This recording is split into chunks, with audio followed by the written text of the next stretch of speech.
Just read through an article here on the Richard Sherman situation that is potentially being investigated for a felony. We got more information regarding the story via ESPN.com. This morning in Washington, Richard Sherman was taken into custody. A 911 call came from a residence at about 2 a.m.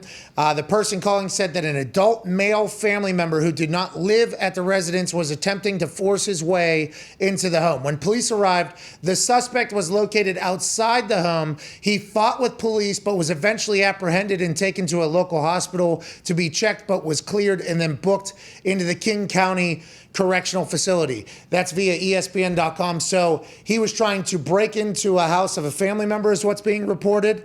And then whenever they got there, he resisted arrest more so than anything. I think the way this was titled, domestic violence, maybe by the letter of the law, this is potentially because it is a family member's home or something like that. Yeah. But burglary, domestic violence as the charge was not anywhere near what I thought I just read right there. I don't know the laws inside and out, but I hope that everybody reads like we just did, and hopefully we can satellite this thing that Richard Sherman was allegedly attempting to get into a family member's house that he did not live at. When the cops got there, he had not made it inside the house yet. He resisted arrest outside, was cleared by medical, then taken in for burglary, domestic violence.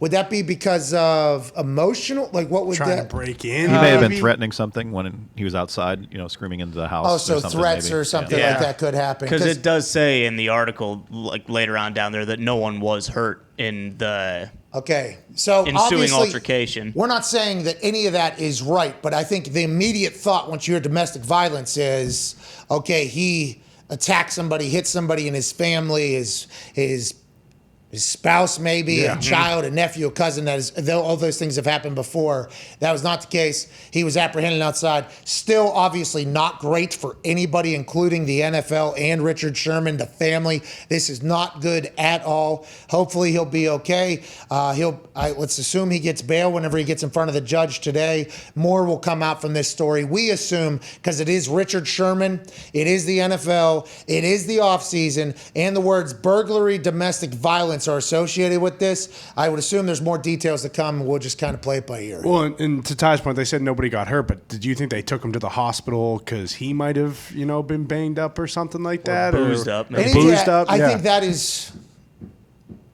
my first, as soon as I saw this was, alcohol is an unbelievable thing. Yeah. Okay, alcohol can make people do things that they have never thought that they would be able to do before in a positive fashion. Whether it's courage, dancing, let loose, have a personality. Alcohol has done a lot of good things for a lot of people for a long time.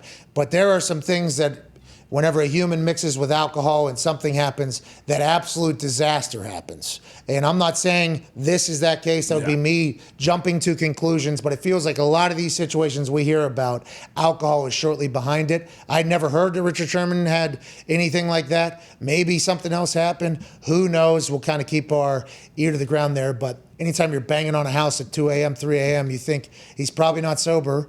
And hopefully they'll be able to work this all out. And I'm happy nobody was injured. Yeah, especially with him, because this does seem so out of character. I mean, it's not like I know him or anything, and he, everyone goes back to like the Aaron Andrews thing and him being brash, but like, I think, this does seem very out of character for him. Like, he doesn't ever have, off the field stuff going on. So you do assume at the time it was too, he was probably boozed up. All right, joining us now is a man who might know more about the situation. One of the hosts of Good Morning Football, which was an Emmy-nominated show. No way. Yeah, he's also a host of a podcast called Flying Coach on Spotify, which will probably also be up for some awards. Spotify's big deal. This show is incredible. Today's guest was Joe Judge, alongside he and Sean McVay. Ladies and gentlemen, Peter Schrager. Yay! What up, dude? What's up, man? How you doing? Hey, we just read the ESPN.com article about Richard Sherman. Felt like I was, as I was reading it, I was almost thankful for what I was hearing about the situation. Do you know anything more about that? Have you heard anything about that? And how does this play out? Because burglary, domestic violence sounds incredibly awful, obviously. And I'm not saying what he did was right, but him getting arrested outside of a house that he was trying to get into, that a family member resided, it's still messy, but it's not what we all potentially thought there at the beginning, right? Don't have all the details. In fact, I don't have any details on my own reporting yet. I literally just got done with Good Morning Football when this thing happened, but saw the NFLPA put out a statement. I saw that obviously the report came out and the arrest details came out. What's interesting is a lot of times players are represented by big-time agents, and the agents can get ahead of the story, and they can say, here's what's happening. Oh, not you, Schrager. Don't do it. Sherman represents himself. I'm not doing it, but we'll know more when he speaks you himself. and Florio at this point. He doesn't have the whole, so we'll see what happens. But I certainly don't know any of the details. There's been no communication with anyone from Richard Sherman's camp about this yet. Okay, so you hate that he represents himself, huh? No, I don't care. Are you kidding? I don't. I can't stand 99% of the agents in the NFL. You think I care?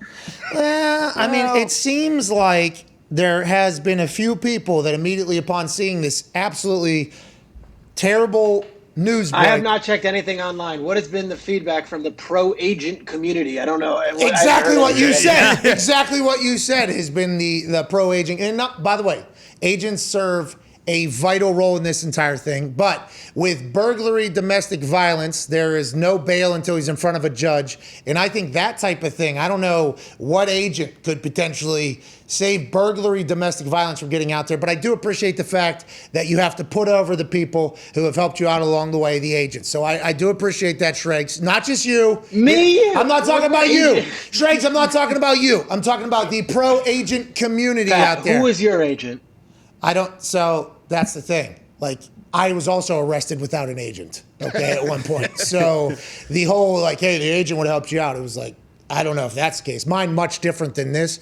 It was a public intoxication. The team, though, him not being with a team. That's a great point. I think So now you don't have team communication. There it is. You don't have an agent who's not behind bars at the moment. So you have two different situations where there could have been different communication channels. I can't comment on what happened yet because I'm not on the ground in Seattle, and I'm certainly going to work my phone and get all the things I can. But it's a different kind of deal where we're an hour removed from this news kind of hitting, and I don't think anyone knows the clear-cut story yet. So it would be presumptuous for me to even comment on it. Okay, so you're saying, so he hasn't been able to clear up what we read potentially as a story as well. Excited to hear how that pans out. Hopefully everybody's okay. Hopefully he gets help if he needs it. Hopefully the family's okay.